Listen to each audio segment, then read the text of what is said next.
There was a smell in the air that morning, dry, electric, like something waiting to ignite. Nate stood barefoot on the edge of his yard, the grass beneath him already brittle. A heat wave had rolled in without warning, but his underground sprinkler system hadn't kicked in. That's when he saw the bright red tag on his water main. Unauthorized irrigation, HOA violation code 72B. His stomach dropped. He ripped the notice off and stormed inside. The control panel showed no errors, no leaks, no disconnections. Everything was working, except the water wasn't flowing. By noon, the temperature had broken records. A dry wind curled through the fence line, whispering threats. Melissa stood at the window, silent. 14 years old and already carrying the weight of fire memories. She still slept with the smoke mask Nate gave her after they lost her mother in that house blaze. Since then, Nate had installed a fire-rated sprinkler system across the yard, approved by state code, designed to auto-trigger at heat thresholds. It had saved them once. It was meant to protect her. But now the soil cracked like old bones. Nate walked across the street, straight into the HOA meeting uninvited. The conference room was cold, artificial. Deborah Klein sat at the head of the table in her usual crisp white shirt, fingers interlocked. He didn't ask permission. "You shut off my water." Deborah looked up, her eyes empty of empathy. "Your sprinkler system was not approved by the HOA. We sent you multiple notices." "No, you didn't. It's approved by the state. Fire prevention certified." She leaned back slowly. "This neighborhood follows our own standards. You didn't fill out Form 14A. That makes your system unauthorized." "You mean the one hidden in a footnote on a dead web page?" A smirk curved on her lips. "We all have responsibilities, Mr. Reynolds. Maybe yours are a little too emotional." He didn't respond. She was provoking him, baiting him in front of her silent board members. Their eyes stayed down, pins tapping like clocks ticking toward an explosion. He walked out without another word. That evening, the air was heavier than before. Melissa's cough started just after sunset. Sharp, short gasps. He checked the house air filter, gave her water, brought her inhaler. But she kept coughing. Her hands trembled. Then she collapsed in the hallway. Nate grabbed her, heart pounding, and sprinted outside. He yanked open the side box for the outdoor water, padlocked. A new lock, silver and mocking. He had no key. He wrapped Melissa in wet towels, shoved her into the car, and peeled out of the driveway. At the ER, they said it was smoke-induced asthma. She must have inhaled dry particulate, the doctor said. "Did you notice any fires nearby?" From the hospital window, Nate looked back toward the hill behind his home. A thin gray thread of smoke was curling into the sky. When he got home after midnight, a new notice was pinned to his front door. $1,500 fine. Unauthorized landscaping. Improper water management. Due in 3 days. He stood in the dark, staring at the paper, fists clenched. Inside, Melissa was asleep on the couch. Nate knelt beside her and whispered, "I won't let them take anything else from us." He didn't sleep. Instead, he sat by the window until dawn, watching the lawn curl and die in silence. The next morning, the sprinklers still hadn't come on, and someone had dug into the soil near the valve. Fresh cuts, unnatural. He dropped to his knees, hands in the dirt, and uncovered a plastic cap he didn't install. He turned it. No resistance. Just an eerie, hollow click. The water wasn't off. It was diverted. And someone wanted him to burn. The next day began with sirens in the distance. Nate woke before sunrise, still in the chair by the window. Melissa was asleep upstairs, her breathing steadier now, but shallow. He stepped outside and felt it immediately. The grass was warm. Not sun-warmed. Heat rising from below. He went to the valve again, this time with gloves and a flashlight. The plastic cap was clean, no markings.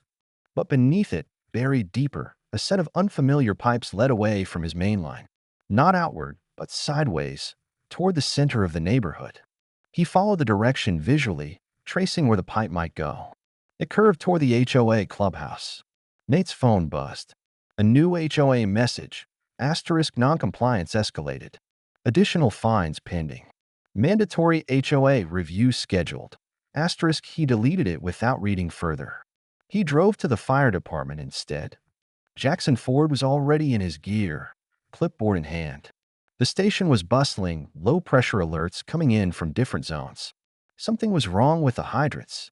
Your system still offline? Jackson asked. They didn't just shut it down, Nate said. They stole the water, rerouted it. I have proof. Jackson rubbed his jaw. You sure? That's a big accusation. I found the cap. It wasn't city installed. And now the hydrants are acting up too. Jackson hesitated, then nodded. All right, show me. Back at the house, Nate led him to the dug-up soil. Jackson examined the valve and frowned. This isn't standard. No city seal. No tag. Who did this? That's what I'm about to find out. They followed the line on foot, walking half a block before hitting a drainage culvert where the pipe disappeared. But the direction was clear. The clubhouse. Jackson's radio crackled. A dispatcher's voice. We're seeing irregular drops across District 5. Hydrant output's down 60%. District 5's your neighborhood, Jackson muttered. That night, Nate got another envelope in the mail. No return address. Inside was a printed invoice on HOA letterhead. His name was listed, along with a $7,200 charge for landscaping resource distribution. It included water allotment units, but the delivery address wasn't his home. It was the clubhouse's old dry pond. He stormed out the front door and marched straight to the HOA office. No meeting this time. Just him and the locked glass doors. Inside, the lights were still on. He pounded once, twice. Deborah opened slowly, arms crossed, wearing the same white shirt, calm as ever. You've been stealing water from private lines, Nate said, redirecting it to the clubhouse pond. That pond is part of our fire prevention plan, she replied. Entirely within rights. You'll find the board approved it. You used my water, my line, my system. While my daughter was choking on smoke, her expression didn't change. It's unfortunate what happened to your daughter. But community safety takes precedence. Nate stepped closer. You falsified invoices. You installed illegal valves. This isn't about safety. It's about fraud. A flicker of something darker passed through her eyes. You're digging in the wrong place, Mr. Reynolds, she said. And it's going to cost you more than water. He didn't answer. Just turned and walked back toward the street. As he crossed his yard, motion lights flicked on. Something moved near the hedges. He paused, narrowed his eyes, then saw the footprints. Heavy, deep, leading to the side of the house where the water main had been accessed. They weren't there yesterday. He followed the prints to the edge of his fence. And there, lodged between the boards, was a torn patch from a uniform. Gray. With the HOA logo. Nate took it inside and set it on the table, next to the invoice. The pieces were coming together. But before he could even sit down, his phone buzzed again. A new alert. Asterisk sprinkler violation. Final notice. Property under compliance review asterisk. He didn't sleep again that night. And just before dawn, Melissa's window started rattling. Not from wind. From the distant rumble of helicopters flying low over the woods. And from smoke again curling on the horizon. Nate didn't wait for sunrise. He was already in his truck, headlights slicing through the early smoke haze. Melissa was with his sister for the day, safe, at least for now. But the fire wasn't just a threat anymore. It was real, and it was coming fast. He drove straight to the fire station. Jackson met him at the bay door, gear half on, frustration in his eyes. 3 hydrants failed on dispatch last night, Jackson said. We had to reroute trucks around your block. They tapped the main line under our feet, Nate replied. They're diverting water that should be for emergency access. Jackson hesitated. I believe you now. But proving it means going over someone's head. Then let's go. They headed to the county municipal office, Department of Utilities. The building was slow to wake up, fluorescent lights buzzing weakly overhead. Nate slammed the plastic cap and the invoice onto the receptionist desk. The clerk blinked at the items, then called a supervisor. 10 minutes later, a man in a wrinkled shirt and badge walked out, flipping through the documents. This doesn't match any of our approved fittings, he said. Where did you get this? From under my property. And this invoice lists a water redistribution plan that isn't registered with your department. The man scowled. This could be a serious violation of district water codes. If it's real, Nate said flatly. By noon, a municipal inspection team was standing in Nate's yard, digging around the line. Cameras rolled, officials murmured, and one inspector held up a second illegal cap, identical to the first. They traced the unauthorized pipe directly toward the HOA clubhouse. But the clubhouse was already locked down. When they arrived, a dozen signs had been plastered over the doors, closed for maintenance, no trespassing, private property. Surveillance cameras had been turned to face the ground. They're covering their tracks, Nate muttered. The inspector raised an eyebrow. We're going to need a warrant for full access. Back home, Nate opened his front gate to find someone already inside his yard. A man in a city maintenance vest. At least, that's what the patch said. But the patch looked sewn on, the shirt too clean. What are you doing here? Nate asked. The man stood up slowly, a wrench in hand. Just here to finish up the line inspection. Routine. Nate noticed his hands smooth. No calluses. Not a worker. You're not with the city, Nate said. The man stared at him for a beat. Then he dropped the wrench and walked away without a word, slipping through the side gate like smoke. Nate grabbed the tool. It was engraved with initials D.A. Deborah Klein. Later that day, a delivery truck rolled up with no labels, no logos. Two men got out and unloaded massive plastic water tanks onto the HOA clubhouse lot. Nate filmed the whole thing from across the street. No one noticed. He posted the footage online with a simple caption. They stole our water. While fires burn, within hours, the video began gaining traction. But that same night, someone cut the power to Nate's house. The entire block went dark. Emergency backup lights flicked on, ones Nate had installed after last season's windstorm. He walked the perimeter with a flashlight, heart pounding. The silence was sharp. Then he heard it. A crack behind a shed. He turned and found a small flame licking up from the dry grass, climbing toward the side of the house. He sprinted, grabbed the garden hose dry. No pressure. He ripped off his jacket and smothered the fire by hand, coughing through the smoke. The fabric burned, but he kept beating the flames until they went cold. Minutes later, two fire trucks roared down the street. Jackson jumped off first. Hydrants failed again, he shouted. We had to reroute from 2 blocks over. They're bleeding the whole zone, Nate choked out. They're using the water tanks to bypass the system. Jackson looked toward the clubhouse, jaw clenched. This is arson by infrastructure. Sirens echoed as more engines arrived. Neighbors gathered, whispering. Nate turned to them. They stole our defense.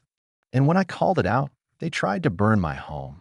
Silence fell, until a voice spoke from behind the crowd. You're not the only one. It was Mrs. Darnell from 2 streets over. She held up a burned irrigation pipe, melted at the end.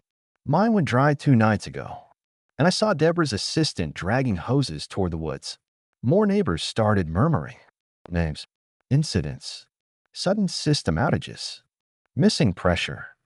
The fire wasn't just a threat anymore. It was the weapon. And the HOA had lit the match. By morning, the neighborhood was no longer silent. Whispers turned to phone calls, and by noon, a small crowd had formed at Nate's curb. People brought invoices, photos of dry lawns, melted pipes, screenshots of unresponsive emails from the HOA. Nate stood on his porch, holding the charred piece of irrigation pipe Mrs. Darnell gave him. Every person in front of him wore the same expression: betrayed, exhausted, angry. They've been bleeding us dry for weeks, he said. And now they're covering it up with fire. Jackson arrived minutes later with a clipboard and fire marshal documentation in hand.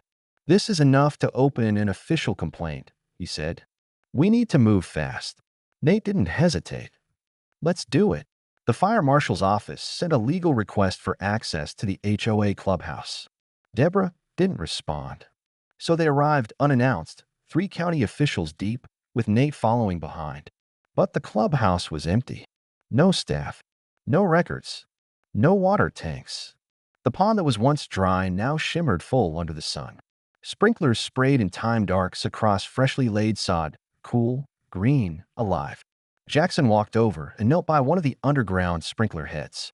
He pulled back the panel and found a valve marked with Nate's lot number. They're siphoning your system, he muttered. This isn't redistribution. It's theft. And it was only the beginning.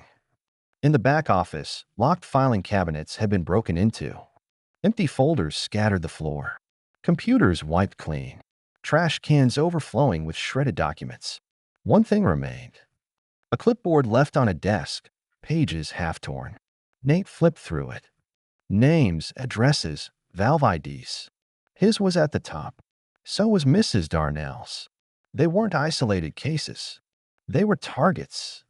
That night, Nate called a neighborhood meeting on his front lawn. 50 chairs. A portable speaker. A printed board with screenshots and physical evidence.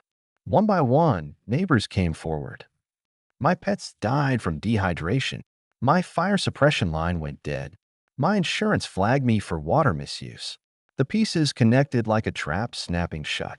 This wasn't mismanagement, Nate told them.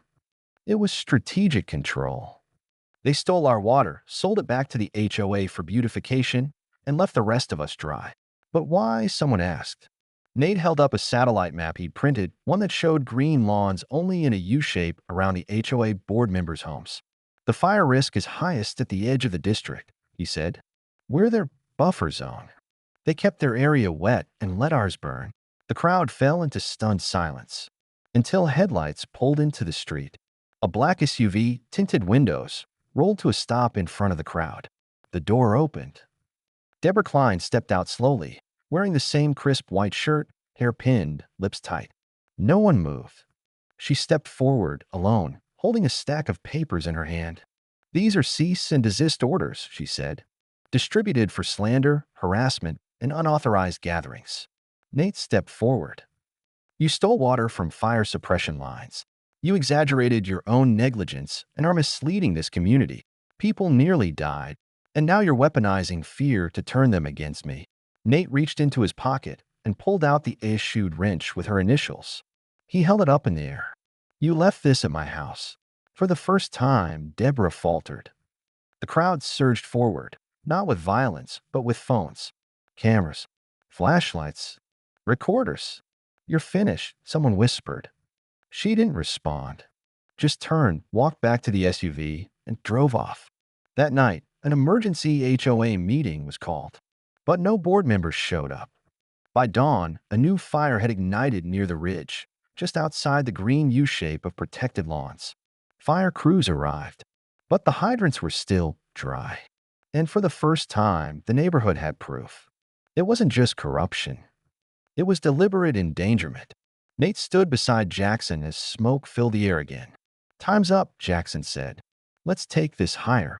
And this time, they weren't just fighting a fire. They were coming for the people who let it happen. The sky above the neighborhood was choked with smoke. Orange haze filtered through the trees like a warning no one could ignore anymore. Fire crews scrambled across the outskirts, hoses snaking over lawns, but pressure was low. Too low. Hydrants sputtered uselessly. This wasn't just a fire emergency. It was sabotage. Jackson handed Nate a sealed folder, marked with a county seal, signed by the fire marshal himself. Full investigation authorization, Jackson said. We're going in, and we're taking everything. They returned to the clubhouse, this time flanked by 2 officers, utility agents, and a legal observer. Deborah's SUV was gone. No guards, no cameras, just silence. Inside, the clubhouse office looked untouched, too untouched. But the storage room was different. One wall had been cleared, revealing a metal hatch on the floor. Jackson pried it open. Below, a concrete basin connected to a hidden pump system. Underground tanks. Illegally tapped lines feeding in. It wasn't just water theft. It was infrastructure piracy. They'd been pulling from city mains and rerouting it for private HOA use, one of the utility agents said. Every gallon they stole weakened the fire system citywide. Evidence was photographed, cataloged, and backed up. And in the deepest drawer of Deborah's desk, they found it, a ledger, handwritten notes, invoices never sent through official HOA channels, names circled, highlighted. One entry stood out. Buffer sacrifice acceptable. Zone firebreak successful. Nate stared at it, heart sinking. They planned this, he whispered. They knew we'd burn. The story exploded within hours. Local news, then state, then national. HOA accused of water theft amid fire crisis. Nate stood outside his home as reporters swarmed the street. Microphones in his face. Cameras everywhere. He didn't want the spotlight. But he wasn't hiding either. "This isn't about me," he told them. "This is about every family who lost their water while our board members watered their lawns. This is about fire crews who showed up and found empty hydrants. This is about my daughter gasping for air while her sprinklers stayed dry." And that's when the sirens came, not fire trucks this time. Police cruisers. Unmarked sedans. Deborah Klein was arrested that evening, pulled from a gated property on the other side of town. Her face, once poised and confident, was pale and stunned as they cuffed her in front of the cameras. She didn't speak a word, but the evidence spoke loud enough. The rest of the HOA board resigned within 48 hours. One fled the state. Another was detained trying to destroy digital records. The neighborhood, for the first time in years, felt alive with unity, not fear. And just 3 days later, the water returned. Full pressure. All systems restored. Sprinklers back online. Melissa sat in the front yard, the mist dancing over her toes, smiling for the first time in weeks. "We did it," Nate whispered. But it wasn't over. A special hearing was scheduled by the city council. Nate was invited to speak. He didn't write a speech. He didn't need one. He stood at the podium, holding a photo of Melissa wrapped in a wet blanket as smoke curled outside their window. "This is what corruption looks like," he said. "It's not always loud. Sometimes it's quiet. Sometimes it's smiling behind paperwork. But it's always dangerous when left unchecked." Our neighborhood survived a fire, but barely. And only because we stopped trusting people who never earned it. The crowd stood. Applause rose. Council members wiped their eyes. That night, the governor's office called. A statewide audit of all HOA water systems was launched. Deborah faced federal charges for environmental tampering, falsifying public safety infrastructure, and obstruction of emergency services. Nate didn't celebrate. He rebuilt. The fence, the lawn, the broken pipes. Neighbors came to help. Strangers donated. Volunteers arrived from across the state. And finally, weeks later, when the skies were blue again and the hydrants gleamed under the sun, Jackson showed up one last time. He handed Nate a badge, honorary fire liaison for the county. "You kept us honest," Jackson said. "And you made noise when it mattered." Nate held the badge quietly, then looked back at the neighborhood that had nearly been sacrificed. Never again. So he stepped onto his lawn, turned the sprinkler dial, and watched as a perfect arc of water sprayed across the green. A small act. But in this place, now, it meant everything. Like, share, and subscribe for more stories that remind us to stand up, speak out, and never let silence be the reason someone suffers. Weeks passed, but the scars didn't fade. The grass had grown back, the sprinklers whispered in sync, and Melissa ran barefoot across the soft lawn. But Nate still checked the water pressure every morning. Still looked over his shoulder when walking past the old HOA clubhouse, now boarded up and surrounded by yellow tape. The trial day for Deborah Klein was set, but something didn't sit right. Nate had received an anonymous envelope. No return address. Inside a flash drive, he plugged it into an offline laptop and found folders named after HOA board members. Photos, logs, emails, and one spreadsheet. A list of properties marked non-compliant buffer zones. Red XS beside homes, including his own.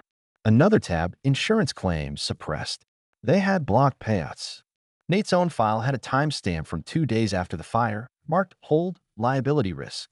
He forwarded everything to Jackson and the fire marshal. This wasn't just fraud. It was premeditated containment.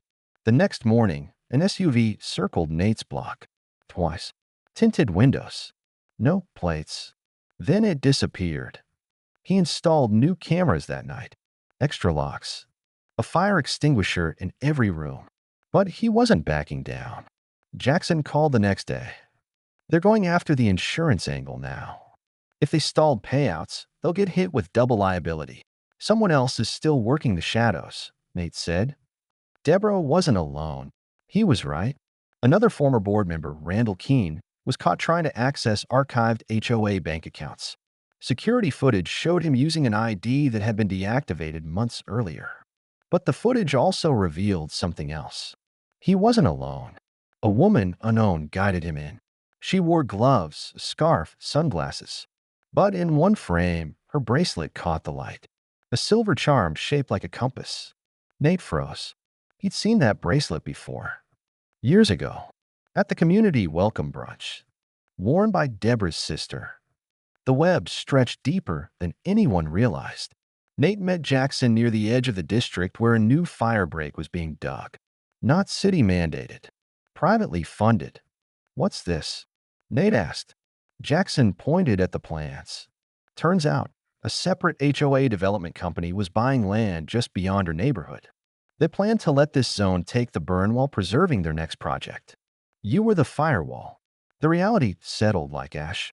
Every gallon they rerouted, every hydrant they drained, it was part of clearing the way. For expansion, Nate finished. They were never trying to protect the neighborhood. They were reshaping it. Nate called a town meeting. This time, the city council attended. So did journalists, legal reps, and off-duty firefighters who stood in the back silently, arms crossed. He laid out everything: photos, maps, the spreadsheet. And when the screen flicked to the insurance tab, gasps echoed across the crowd. "We weren't just ignored," he said. "We were exploited, positioned, sacrificed." The fire marshal took the mic. "This is a federal emergency manipulation case now. There will be arrests. There will be restitution." Outside, the skies darken again, not with smoke, but with incoming helicopters. State officials. Investigation units.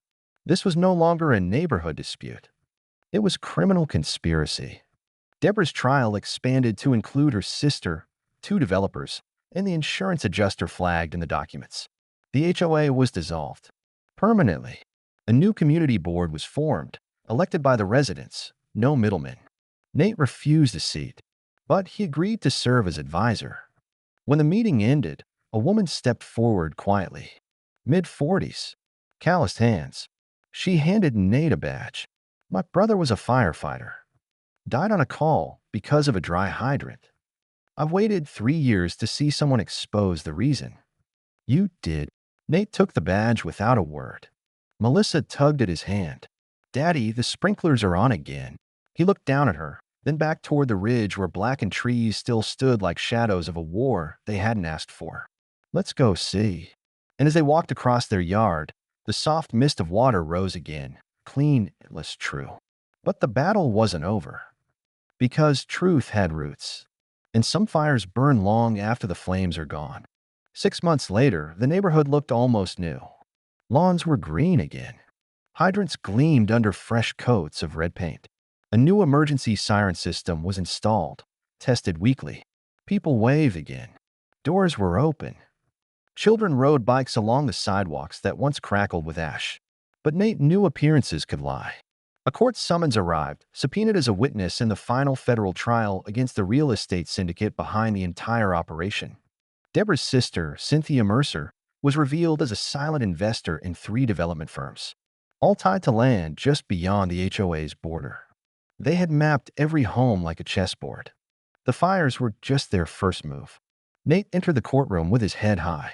Across the aisle, Cynthia sat cold and composed, her silver compass bracelet polished, glinting beneath the lights. No expression. No remorse. Nate was called to the stand. He didn't bring notes. He brought memory.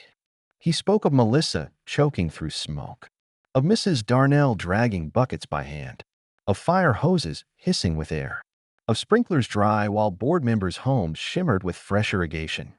He spoke of water stolen not from pipes, but from people. And when the prosecutor handed him the handwritten ledger, the one with buffer sacrifice acceptable in bold ink, he let the silence hang before answering. "This wasn't negligence," he said. "This was calculation." Across the courtroom, Cynthia finally looked at him. He didn't blink. The trial lasted 2 weeks. The evidence was overwhelming. Depositions, financial trails, whistleblower testimonies from former employees. At the verdict, the entire room stood still. Guilty. Environmental sabotage. Insurance fraud. Endangering public safety. And perhaps most damning, criminal misuse of emergency infrastructure during a declared fire crisis. As Cynthia was led away in cuffs, she passed Nate with one final glance. But this time, her confidence was gone. The weight of consequences had caught up. Justice had finally arrived. Back home, Nate found a letter on his porch. No name, just a simple message written in uneven handwriting.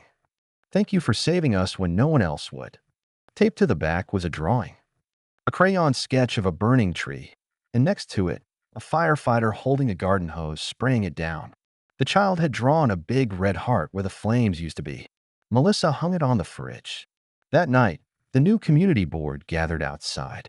No suits, no scripted speeches, just folding chairs and lemonade under string lights.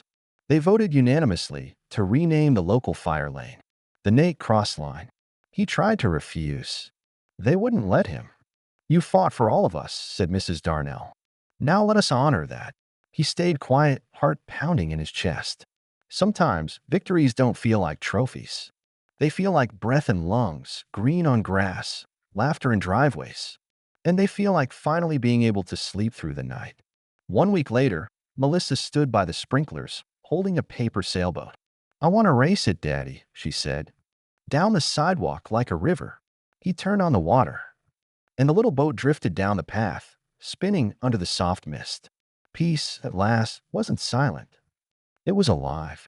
In every drop, in every voice raised, in every person who dared to speak when it would have been easier to stay quiet. Like, share, and subscribe if you believe no one should ever be silenced when they're standing for what's right.